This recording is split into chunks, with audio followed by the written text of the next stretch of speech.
హక్కు అంటే అధికారం, అవకాశం కలిగి ఉండటం.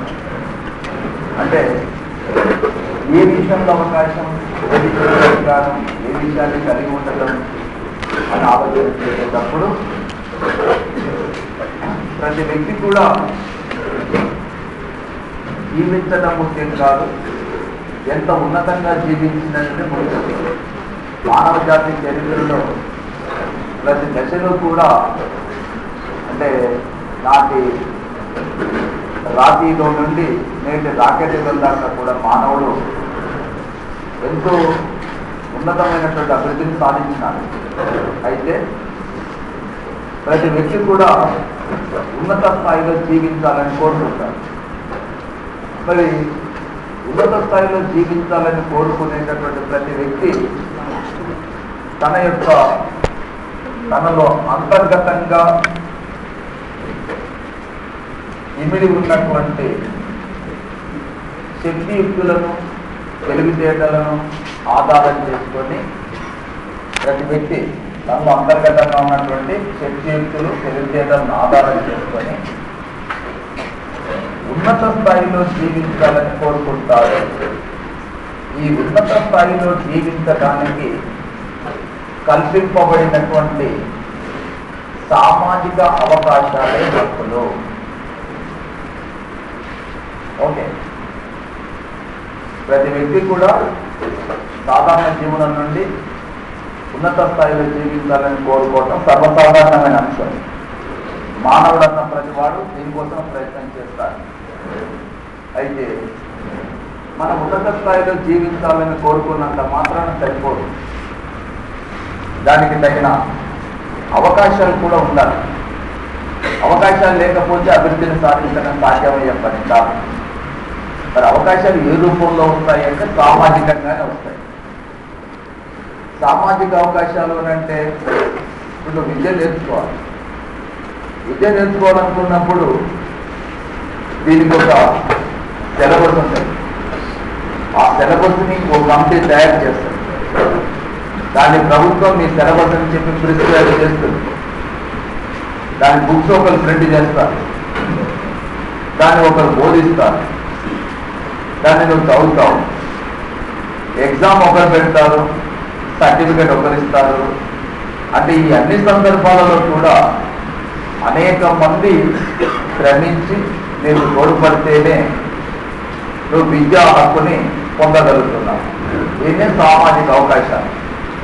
నీ సిలబస్ నువ్వే ఫ్రేమ్ చేసుకొని, నువ్వే నువ్వు బోధించుకొని, నువ్వే ఎగ్జామ్ పెట్టుకొని నువ్వే సర్టిఫికేట్ ఇచ్చుకోగలవు. ఈ అన్ని సందర్భాలలో కూడా సమాజం అనేటటువంటిది ఎంటర్ అవుతుంది, సమాజం అనేటటువంటిది ప్రయత్నం చేస్తుంది. అయితే నువ్వు అత్యున్నత స్థాయిలో జీవించడానికి నీ శక్తియుక్తులే కారణం. నువ్వు ఫస్ట్ క్లాస్ వచ్చినా, డిస్టింక్షన్ వచ్చినా, పాస్ అయినా, ఫెయిల్ అయినా కూడా నీ మీదనే ఆధారపడి ఉంటుంది. అయితే వ్యక్తిలో అంతర్గతంగా ఉండేటటువంటి శక్తియుక్తులు, తెలివితేటలను ఆధారం చేసుకొని ఉన్నత స్థాయిలో జీవించడానికి కల్పింపబడే అవకాశాలు అంటున్నాయి. ఇప్పుడు బోల్గాడు, మ్యాన్సాంటో, పీటీ పత్తి విత్తనాలు చాలా మెడికేటెడ్, లేక టెస్టెడ్, ప్రయోగశాలలో నిరూపితమైనటువంటివి అనుకోండి. ఆ పత్తి విత్తనాలన్నింటినీ ఒక క్లాత్లో చుట్టజుట్టి దాన్ని ఒక మూట కట్టి తీసుకెళ్ళి మనం ఇంట్లో మంచి కాస్ట్లీ బీరువాలో పెట్టి తాళం వేసి ఇంటి ముందు కూర్చున్నాం అనుకోండి. దానివల్ల ఏం ఫలితాలు ఏమి ఉండవు. ఆ విత్తనాలని సారవంతమైనటువంటి నేలలో నాటాలి. దానికి కావలసినటువంటి నీరు, గాలి, వెలుతురు, పోషణ ఇవన్నీ చేసినప్పుడే అవి మొలకెత్తి మనకు కావలసినటువంటి ఫలితాలను అందిస్తాయి. అలాగే వ్యక్తులు కూడా ఎంతో శక్తియుక్తులు కావచ్చు, అపారమైన తెలివితేటలు ఉండొచ్చు అంతర్గతంగా.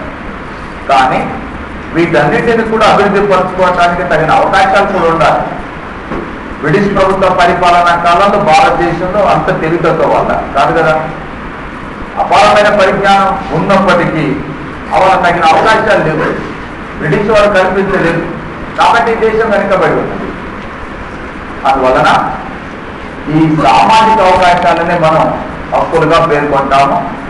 దీన్ని హెచ్డే లాస్కీ అనేటటువంటి పండితుడు తన ప్రసిద్ధ గ్రంథమైనటువంటి గ్రామర్ ఆఫ్ పాలిటిక్స్ లో ఈ అంశాన్ని వివరిస్తారు. అయితే మరి సామాజిక అవకాశాలని హక్కులు అంటున్నాం. ఈ హక్కులు సమాజం కల్పిస్తుంది. సమాజంలో ఉన్నటువంటి మనందరికీ కూడా అవసరం. ప్రతి వ్యక్తి వీటిని కోరుకుంటారు. అయితే సమాజం చేత కోరబడినంత మాత్రాన హక్కులు వస్తాయా? ఇక్కడ సమస్య. అవసరమే, అందరికీ అవసరమే, మనం అందరం గుర్తిస్తున్నాం. కానీ సమాజం చేత కోరబడినంత మాత్రాన సరిపోతాయా అంటే దీనికి ఫైనల్ అనేవాడు ఏమంటాడంటే సమాజం చేత కోరబడినప్పటికీ వీటికి రాజ్యం చేత గుర్తింపు లభించాలి అంటాడు. రాజ్యాంగ ఆచరణలో ప్రభుత్వం ఎవరు గుర్తించాలి? ప్రభుత్వం గుర్తించాలి. సమాజంలో మనం కోరుకుంటాం హక్కులని, బాగానే ఉంది. కానీ వాటికి రాజ్యం గుర్తింపునివ్వాలి. రాజ్యాంగ ప్రభుత్వం రాజ్యం గుర్తింపునిస్తే దానికి వచ్చే లాభం ఏంటి అంటే రాజ్యం గుర్తింపునిస్తే ఎక్కడ పొందుపరుస్తాము? రాజ్యాంగంలో పొందుపరుస్తాము. రాజ్యాంగంలో పొందుపరిస్తే ఏమవుతుంది అంటే వాటికి శాశ్వతత్వం వస్తుంది. ఇప్పుడు ఈ రాజ్యాన్ని పరిపాలించే ప్రభుత్వాలు ఏవైతే ఉన్నాయో ఈ ప్రభుత్వాలు ఎప్పుడు ఒకే ప్రభుత్వం ఉండదు. ప్రభుత్వాలు మారుతుంటాయి. ప్రభుత్వాలు మారినప్పుడల్లా ప్రజలు ఆ ప్రభుత్వం యొక్క దయాదాక్షిణ్యాలపై ఆధారపడి హక్కులను పొందకూడదు. ప్రభుత్వాలు ఏ ప్రభుత్వం కావచ్చు, కాంగ్రెస్ ప్రభుత్వం కావచ్చు, బీజేపీ ప్రభుత్వం కావచ్చు, కమ్యూనిస్ట్ ప్రభుత్వం, ఏ ప్రభుత్వం రావచ్చు. ఏ ప్రభుత్వం వచ్చినా కూడా ప్రభుత్వాల యొక్క దయాదాక్షిణ్యాలపై ఆధారపడకుండా ప్రజలకు శాశ్వత ప్రాతిపదిక పైన హక్కులు కల్పించాలంటే వాటికి రెండో పొందుపరచాలి రాజ్యాంగం. ఎవరు గుర్తింపునిస్తే రాజ్యాంగంలో పొందుపరచాలంటే రాజ్యాంగం గుర్తింపు. మళ్ళీ కూడా మీరు ప్రతి వ్యక్తి ఉన్నత జీవితం కోసం ప్రయత్నం చేస్తారు. ఎప్పుడో 2000 సంవత్సరాలకు పూర్వమే అరిస్టాటిల్ చెప్తారు, మానవుడు జీవించడం ముఖ్యం కాదు, ఎంత ఉత్తమంగా ఎంత ఉన్నతంగా జీవించిందనేది ముఖ్యం. ప్రతి మానవుడు ఎంత ఉన్నతంగా, మన ప్రయత్నం మొత్తం అదే. మానవ జీవిత చరిత్రను పరిశీలిస్తే నా ప్రయత్నం అంతా అదే అంటున్నా. సో ప్రతి పౌరుడు మానవుడు అత్యున్నత స్థాయిలో మంచి జీవనాన్ని గడపడానికి అవసరమైన సామాజిక అవకాశాలే హక్కులు. ఈ హక్కులకు ప్రాధాన్యత లభించాలంటే సమాజం చేత కోరబడినప్పటికీ రాజ్యం చేత గుర్తింపు లభిస్తే వాటిని రాజ్యాంగంలో పొందుపరుస్తారు. సో వాటికి శాశ్వతత్వం వస్తుంది. శాశ్వతత్వం రావటమే కాదు, ఒకవేళ ఏనాడైనా ఈ రాజ్యాంగం ప్రసాదించిన హక్కులని మనం పొందలేకపోతే వీటికి రక్షణ కూడా ఏర్పాటు చేస్తున్నారు. ఎవరా రక్షణ అంటే సుప్రీంకోర్టు, హైకోర్టుల చేత రక్షణ కూడా కల్పిస్తున్నాము. ఏ పౌరుడైనా ఎప్పుడైనా తన హక్కులను పొందలేకపోతే డైరెక్ట్ గా either సుప్రీంకోర్టు ఆర్ హైకోర్టులను సంప్రదించవచ్చును. అప్పుడు ఈ సుప్రీంకోర్టు హైకోర్టులు రిట్లు జారీ చేస్తాయి, ఆజ్ఞలు జారీ చేసి మన హక్కులకు సంరక్షణ కల్పించడం జరుగుతుంది. అందువలన హక్కులకు రాజ్యాంగం యొక్క రక్షణ అవసరం. సో ఈ క్రమంలో ప్రపంచ మానవ హక్కుల యొక్క చరిత్ర మొదటిసారిగా 1215లో మాగ్నా కార్టాతోనే ప్రారంభమైనది. మాగ్నా కార్టా అంటే ఇది ఒక హక్కుల పత్రం.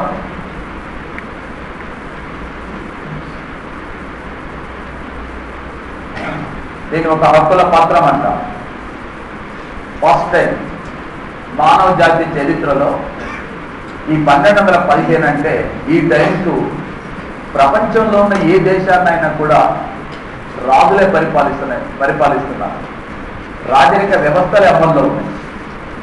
రాజరిక వ్యవస్థలు అమల్లో ఉన్నప్పుడు రాజ్యాన్ని రాజులు పరిపాలించేటప్పుడు దేశ పరిపాలనాధిపతిగా ఉన్నటువంటి రాజులు వంశపారంపర్యంగా వారసత్వంగా అధికారంలోకి వచ్చేటప్పుడు ప్రజల వైపు నుంచి కానీ ప్రజల హక్కుల వైపు నుండి కానీ ఆలోచన చేసేవారు ఎవరు లేరు ఆ టైంలో. అంటే ప్రజలకు ఇలాంటి హక్కులు ఉంటాయి, ప్రజలకు స్వేచ్ఛ ఉంటుంది, హక్కులు ఉండాలి, రాజ్యాంగము, న్యాయ వ్యవస్థ, స్వేచ్ఛా స్వాతంత్రాలు, ఇలాంటి అంశాలు ఆలోచన చేసేవారు ఎవరు లేరు. బికాస్ చరిత్ర అంటే రాజుల వైపు నుంచి, రాజ్యాల వైపు నుంచి, ప్రభుత్వాల వైపు నుంచి, పరిపాలన వైపు నుంచి పరిశీలించిన చరిత్రే తప్ప ప్రజల వైపు నుంచి పరిశీలించిన చరిత్ర తక్కువ. అలాంటి టైంలో జాన్ ఎడ్వర్డ్ వన్ అనేటటువంటి వాడు, ఇంగ్లాండ్ దేశానికి సంబంధించినటువంటి రాజు జాన్ ఎడ్వర్డ్ వన్, ఇతను ఫస్ట్ టైం మానవుల వైపు నుంచి, సాధారణ పౌరుల వైపు నుంచి ఆలోచన చేసి మాగ్నా కార్టా అనేటటువంటి హక్కుల పత్రాన్ని జారీ చేసినాడు. ఇది ప్రపంచ మానవ హక్కుల చరిత్రలో మొదటి పునాది రాయి. దీంతోనే మానవ హక్కుల చరిత్ర ప్రారంభమైందని చెప్పవచ్చును. జాన్ ఎడ్వర్డ్ వన్, ఇంగ్లాండ్ దేశానికి సంబంధించినటువంటి రాజు, ప్రజల వైపు నుంచి ఆలోచన చేసి ప్రజలకు కూడా కొన్ని స్వేచ్ఛా స్వాతంత్రాలు కల్పించాలి, ప్రజలకు కూడా కొన్ని హక్కులు కల్పించాలి, కల్పించినప్పుడు మాత్రమే వాళ్ళు తమ కష్టాలు, కన్నీళ్లు, తమ సమస్యలు, వీటన్నిటి గురించి కూడా ప్రభుత్వానికి చెప్పుకునే అవకాశం లభిస్తుందని చెప్పి ఒక హక్కుల పత్రాన్ని జారీ చేస్తున్నాను. నేను మాగ్నా కార్టా అంటున్నాను, లాస్ట్ టైం మీకు వచ్చాను. అయితే ఈ మాగ్నా కార్టా అనేటటువంటి పదాన్ని మనం చాలాసార్లు వినియోగిస్తుంటాం, చాలా చోట్ల వినియోగిస్తుంటాం. మాగ్నా కార్టా అనే పదాన్ని ఎక్కడ ఎక్కువగా వినియోగిస్తాం, ఎందుకు వినియోగిస్తాం అంటే దేనికైనా కూడా ఒక బలమైన పునాది, ఫస్ట్ టైం చరిత్రలో ఫస్ట్ టైం ఒక బలమైన పునాది దేనికోసమైన ఏర్పాటు చేస్తే దానిని మాగ్నా కార్టాతోనే పోలుస్తుంటాం. ఎప్పుడైనా కూడా ఏదైనా ఒక ముఖ్యమైనటువంటి అంశం, ఏదైనా ఒక బలమైనటువంటి సంఘటనతోని ప్రారంభమైతే దాన్ని మాగ్నా కార్టా అంటుంటాం. ఉదాహరణకి మన దేశంలో ఆంగ్ల విద్యా విధానానికి ఉడ్స్ తాకీదు, ఇది భారతదేశంలో ఆంగ్ల విద్యా విధానానికి మాగ్నా కార్టా, అంటే దట్ వాజ్ ద బేస్. అంటే భారతదేశంలో ఆంగ్ల విద్యా విధానానికి బేస్ ఏర్పాటు చేసినటువంటిది. అలా ఏదైతే ఫస్ట్ టైం ఒక పునాది వేస్తామో, బేస్ వేస్తామో దాన్ని మాగ్నా కార్టాతో పోలుస్తూ ఉంటాం. సో అలా ప్రపంచ మానవ హక్కుల చరిత్రలో ఈ మాగ్నా కార్టా అనేటటువంటి హక్కుల పత్రం చాలా ముఖ్యమైనది. ఇది ప్రజల వైపు నుంచి ఆలోచన చేసి ప్రజలకు స్వేచ్ఛా స్వాతంత్రాలను కల్పిస్తూ ఏర్పాటు చేసినటువంటి, జారీ చేసినటువంటి హక్కుల పత్రం. దీని తర్వాత ఇంగ్లాండ్లోనే 1648లో మరొక హక్కుల పత్రాన్ని జారీ చేయడం జరిగింది. వీటిని బలపరచడంలో భాగంగానే దీన్ని ఉపయోగించినారు. ఆ తర్వాత 1688లో వచ్చినటువంటి రక్తరహిత విప్లవాన్ని అనుసరించి బ్రిటిష్ పార్లమెంటు 1689లో ఒక హక్కుల ప్రకటన చేసింది. అలాగే 1789లో ఫ్రెంచి విప్లవం సందర్భంగా ఇచ్చినటువంటి నినాదాలు మనకు హక్కుల చరిత్రలో కీలకమైన అంశాలు. ఎందుకంటే ఫ్రెంచి విప్లవం 3 ముఖ్యమైన నినాదాలు ఇచ్చింది: స్వేచ్ఛ, సమానత్వం, సౌభ్రతత్వం. ఇవి ఆల్మోస్ట్ ఒక ఫ్రెంచి దేశానికి మాత్రమే పరిమితం కాకుండా దాదాపుగా ఇవాళ ప్రపంచంలో ఏవైతే ప్రజాస్వామ్య దేశాలు ఉన్నాయో ఆ దేశాలన్నింటిలో రాజ్యాంగాలు ఉన్నాయి. ప్రజాస్వామ్య దేశాలన్నింటిలో రాజ్యాంగం, ప్రతి రాజ్యాంగంలో ఈ పదాలు ఉన్నాయి: స్వేచ్ఛ, సమానత్వం, సౌభ్రతత్వం. అంటే ఈ మానవ జాతి చరిత్రను మలుపు తిప్పినటువంటి విప్లవాలలో ముఖ్యమైనటువంటి విప్లవాలు ఒక 4-5 విప్లవాలు.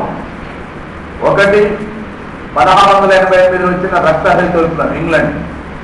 2 1776లో వచ్చినటువంటి అమెరికా స్వాతంత్ర సంగ్రామం, అమెరికా విప్లవం. 3 1789లో వచ్చినటువంటి ఫ్రెంచ్ విప్లవం, 4 1917లో రష్యాలో వచ్చినటువంటి విప్లవం, 5 పారిశ్రామిక విప్లవం. ఈ 5 విప్లవాలు కూడా ప్రపంచ మానవాళి జీవిత చరిత్ర గతినే మలుపు తిప్పినాయి. సామాజిక, ఆర్థిక, రాజకీయ, సాంస్కృతిక అన్ని రంగాలలో కూడా మొత్తం ప్రపంచ చరిత్ర గతిని మార్చేసినటువంటి విప్లవాలు. వాటిలో ఒకటైనటువంటి ఫ్రెంచ్ విప్లవ సందర్భంగా 1789లో ఇచ్చినటువంటి నినాదాలు 3 నినాదాలు ఏవైతున్నాయి. స్వేచ్ఛ, సమానత్వం, సౌభ్రాతృత్వం. మొత్తంగా ప్రపంచంలో ఉన్నటువంటి అన్ని ప్రజాస్వామ్య దేశ రాజ్యాంగాలలో కూడా ఈ పదాలను పొందుపరిచినాం. భారత రాజ్యాంగంలో కూడా ఈ పదాలను పొందుపరచడం జరిగింది. 1776లో వచ్చినటువంటి అమెరికా విప్లవ సందర్భంగా థామస్ జెఫర్సన్ అనేటటువంటి వారు మాడిసన్, మార్షల్, జార్జ్ వాషింగ్టన్ తో పాటు థామస్ జెఫర్సన్ అనేవాడు అమెరికా స్వాతంత్ర పోరాటంలో కీలక పాత్ర పోషించినటువంటి వ్యక్తి. ఇతను ఒక మాట అంటాడు, స్వేచ్ఛా సమానత్వాలతో జన్మించిన మానవుడు జీవితాంతం వాటితోనే కొనసాగుతాడు. అదే ఇదే అమెరికా రాజ్యాంగం అమెరికా పౌరులకు చేసేటటువంటి వాగ్దానం అన్నాడు. అంటే మానవుడు పుట్టుకతోనే స్వేచ్ఛా సమానత్వాలతో జన్మించినాడు, వాడు జీవితాంతం కూడా వాటితోనే కొనసాగాలి అంటాడు. అలా పేర్కొన్నటువంటి వ్యాఖ్య ఫలితమే అమెరికా రాజ్యాంగంలో పొందుపరిచినటువంటి హక్కుల బిల్లు, బిల్ ఆఫ్ రైట్స్ అంట. ఏ రాజ్యాంగంలో? అమెరికా రాజ్యాంగం. ఏ సంవత్సరం విప్లవం వచ్చింది? 1776. సో 1776లో అమెరికా విప్లవం సందర్భంగా థామస్ జెఫర్సన్ చేసిన ప్రకటనలో స్వేచ్ఛా సమానత్వాలతో జన్మించిన మానవుడు జీవితాంతం వాటితోనే కొనసాగుతారని చెప్తాడు. వాటి యొక్క ఫలితమే హక్కుల బిల్లు. అలాగే 1917లో వచ్చినటువంటి రష్యా విప్లవం ఒక 3 ముఖ్యమైనటువంటి అంశాలను తెలియజేసింది. అవేమిటంటే సామాజిక, ఆర్థిక, రాజకీయ న్యాయాన్ని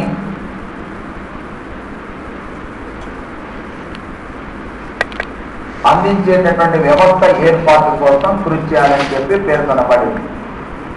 ఏ విప్లవము? రష్యా విప్లవం. సో ఇవాళ మనం మన రాజ్యాంగంలో 38 అధికారంలో పొందుపరిచినటువంటి సామాజిక, ఆర్థిక, రాజకీయ న్యాయాన్ని అందించే వ్యవస్థ ఏర్పాటు కోసం కృషి చేయాలని చెప్పినా, లేక భారత రాజ్యాంగ ప్రవేశికలో పేర్కొన్నటువంటి న్యాయం ఎదురుగా సామాజిక, ఆర్థిక, రాజకీయ న్యాయాన్ని భారత పౌరులందరికీ అందించాలని పేర్కొన్నా కూడా దానికి స్ఫూర్తినిచ్చినటువంటి దేశం ఏదయ్యా అంటే రష్యానే. ఇక ఫైనల్ గా వీటన్నింటి యొక్క ఫలితమే 1948లో డిసెంబర్ 10వ తేదీన యుఎన్ఓ చేసినటువంటి మానవ హక్కుల ప్రకటన. డిసెంబర్ 10వ తేదీన ఇది ఇప్పుడు చెప్పినటువంటి వాటిలన్నింటి యొక్క సారాంశం దీంట్లో ఉన్నది. ఐక్యరాజ్య సమితి ఏర్పాటు అయిన తర్వాత ఐక్యరాజ్య సమితి యొక్క రాజ్యాంగాన్ని చాప్టర్ అంటాం. ఐక్యరాజ్య సమితి యొక్క రాజ్యాంగాన్ని చాప్టర్ అనే పేరుతో పిలుస్తాం. ఈ చాప్టర్లో ఒక అంశం ప్రస్తావించబడుతుంది. ప్రపంచంలో మానవాళి మధ్యన సమస్యలు ఉండటానికి, సమస్యలు ఏర్పడటానికి కారణం ఒక యుద్ధాలు మాత్రమే కాదు, మానవాళి ఎదుర్కొనేటటువంటి సామాజిక, ఆర్థిక సమస్యలు ఉన్నవి. ఆ సమస్యల్లో ప్రజల హక్కులు దాగి ఉన్నవి. వాటిని సంరక్షించాల్సినటువంటి బాధ్యత కూడా నా పైన ఉన్నదని చెప్పి ఐక్యరాజ్య సమితి 1948 డిసెంబర్ 10వ తేదీన చేసినటువంటి మానవ హక్కుల ప్రకటనలో ప్రస్తావించడం జరిగింది. వీటన్నింటి ఫలితమే ప్రపంచంలో అన్ని దేశాలలో కూడా హక్కులను పొందుపరచడానికి కారణమైనది. అలాగే దేశానికి స్వాతంత్రం వచ్చి భారత రాజ్యాంగాన్ని రచించేటప్పుడు కూడా భారత రాజ్యాంగ నిర్మాతల పైన అనేక అంశాలు ప్రభావం చూపినప్పటికీ అమెరికా రాజ్యాంగంలో ఉన్నటువంటి బిల్ ఆఫ్ రైట్స్, హక్కుల బిల్లు ఎక్కువ ప్రభావాన్ని చూపింది. ఆ ప్రభావం ఆ అమెరికా హక్కుల బిల్లు చేతనే స్ఫూర్తి పొందినటువంటి రాజ్యాంగ నిర్మాతలు భారత రాజ్యాంగంలో ప్రాథమిక హక్కులని పొందుపరచడం జరిగింది. మరి ప్రాథమిక హక్కులని ఎందుకు ప్రాథమిక హక్కులుగా అంటాము? చాలా రకాల హక్కులు ఉన్నాయి. పౌర హక్కులున్నవి, నైతిక హక్కులున్నవి, రాజ్యాంగబద్ధమైన హక్కులున్నవి, రాజకీయ హక్కులున్నవి, చాలా రకాల హక్కులు ఉన్నవి. మరి ప్రాథమిక హక్కులకి ఎందుకు ఈ ప్రాధాన్యత అంటే, ప్రాథమిక హక్కులు ఎలాంటివయ్యా అంటే, ఒక మనిషి జీవించడానికి కనీస అవసరాలు తప్పనిసరి. ఆహారము, వస్త్రము, గృహము, విద్య, వైద్యం లాంటివి తప్పనిసరి ఒక మనిషి జీవించాలంటే. ఒక మనిషి జీవించాలంటే కనీస అవసరాలు ఎంత ముఖ్యమో, ఒక వ్యక్తి సమాజంలో గౌరవప్రదమైన జీవనం గడపాలి, మనిషిగా జీవించాలంటే కూడా ప్రాథమిక హక్కులు అంతే అవసరము. అందుకోసం వీటిని ప్రాథమిక హక్కులు అంటున్నాం. ఒక మనిషి జీవించాలంటే కనీస అవసరాలు తప్పనిసరి. కనీస అవసరాలు తీరని ఏ వ్యక్తి కూడా జీవించలేదు. ఒక మనిషి గౌరవప్రదమైన జీవనం గడపాలంటే కూడా ఈ ప్రాథమిక హక్కులు అంతే అవసరం. ఇవి ఎలాంటివయ్యా అంటే, వీటిని పొందుతున్నట్టుగా గుర్తించలేవు, వీటిని అనుభవిస్తున్నట్టుగా కూడా గుర్తించలేవు. మనం క్లాసులో కూర్చున్నప్పుడు, టీ దగ్గరికి వెళ్ళినప్పుడు, నీ పక్కన ఏ కులం వాడున్నాడు, వెనకాల ఏ మతం వాడున్నాడు, పక్కన ఏ వర్గం వాడున్నాడు, ఈ టీని ఇంతవరకు ఏ కులం వాడు ఈ టీని తయారు చేసినాడు, ఈ టీని నేను తాగుతున్నానంటే ఇంతకుముందు ఈ గ్లాస్ ఏ కులం వాడు తాగినాడు, ఇవన్నీ మనకి ఏం సంబంధం లేవు. అంటే నీకు తెలియకుండానే సమానత్వ హక్కును పొందుతున్నావు. మీరు అనుకోవచ్చు, సమానత్వ హక్కును పొందితే ఇందులో పెద్ద ఏముందని. ఈ రాజ్యాంగ నిర్మాత ఈ హక్కులను భారత రాజ్యాంగంలో పొందుపరిచినటువంటి రాజ్యాంగ నిర్మాత ఆ హక్కును పొందలేదు.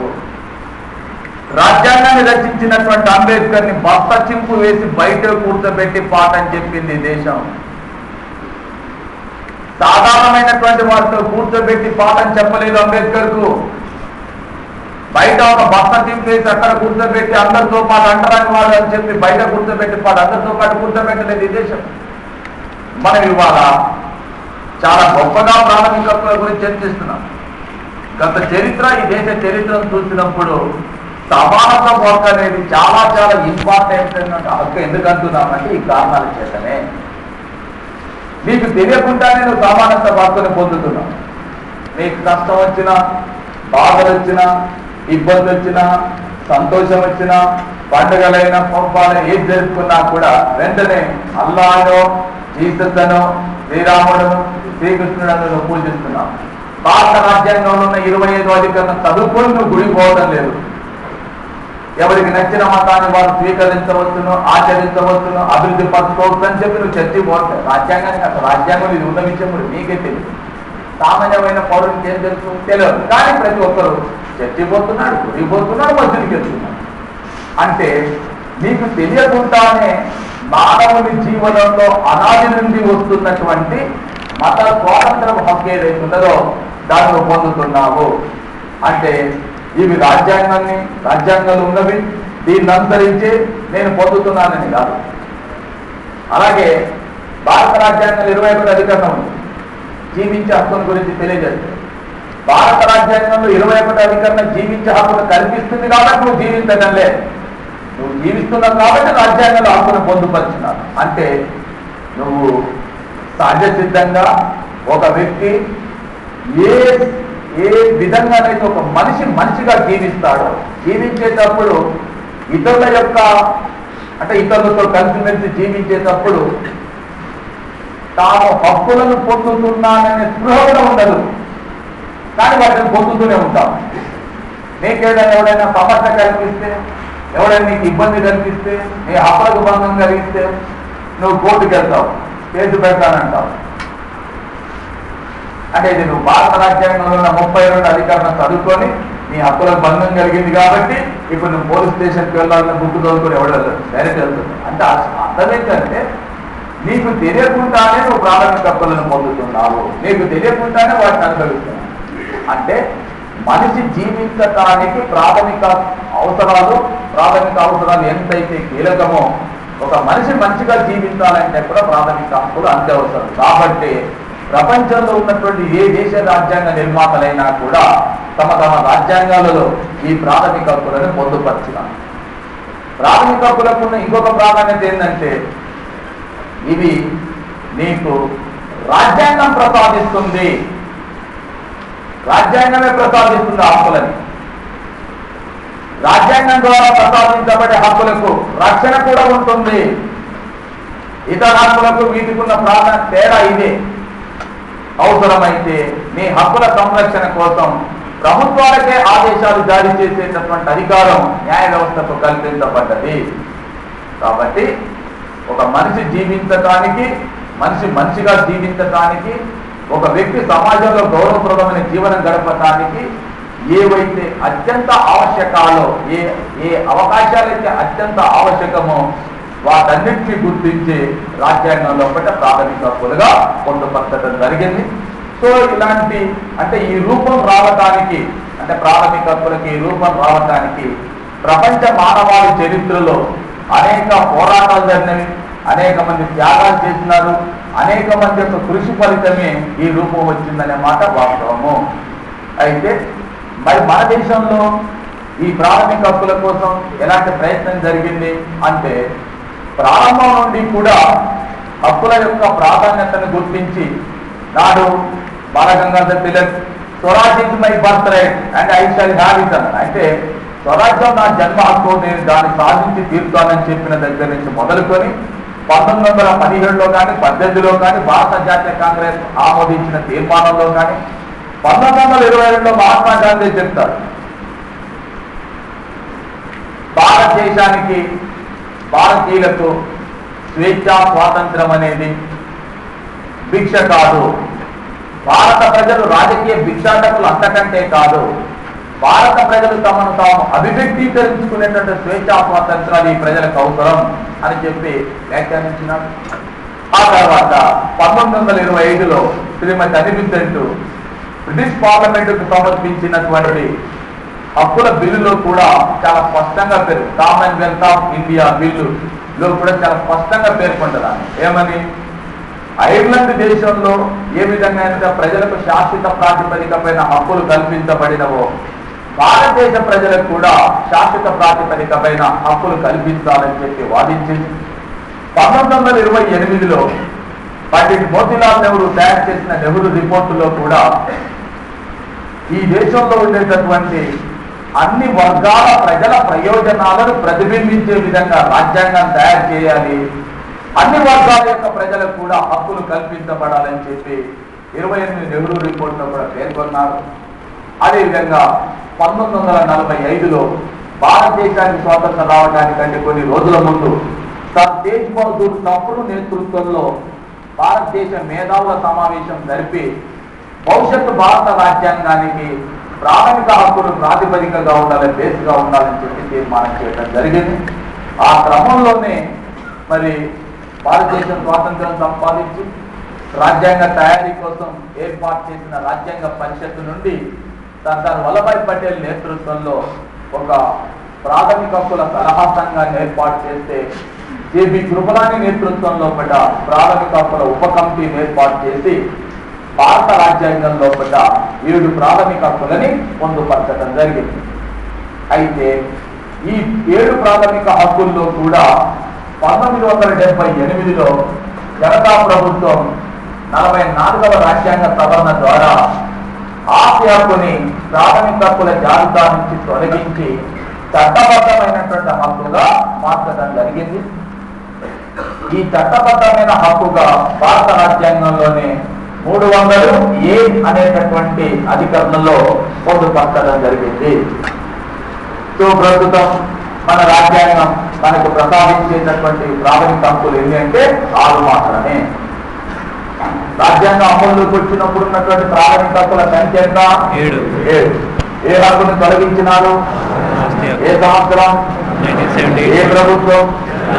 ఎన్నో సవరణ ద్వారా? ప్రస్తుతం ఆస్తి యొక్క పరిస్థితి ఏంటి? ఏ హక్కుగా ఉంది? ఎన్నో అధికారంలో ఉంది? మరి రాజ్యాంగంలో 35వ అధికరణ నుంచి తొలగించి 307లో చేర్చినారు. ఇక్కడ రెండింటికి తేడా ఏంటిది? అక్కడ రాజ్యాంగంలోనే ఉంది, తీసిమల్లి రాజ్యాంగంలోనే చేర్చినారు కదా. ఈ ప్రాథమిక హక్కులకు చట్టబద్ధమైన హక్కుకు ఉండే తేడా రాజ్యాంగంలోనే ఉంది.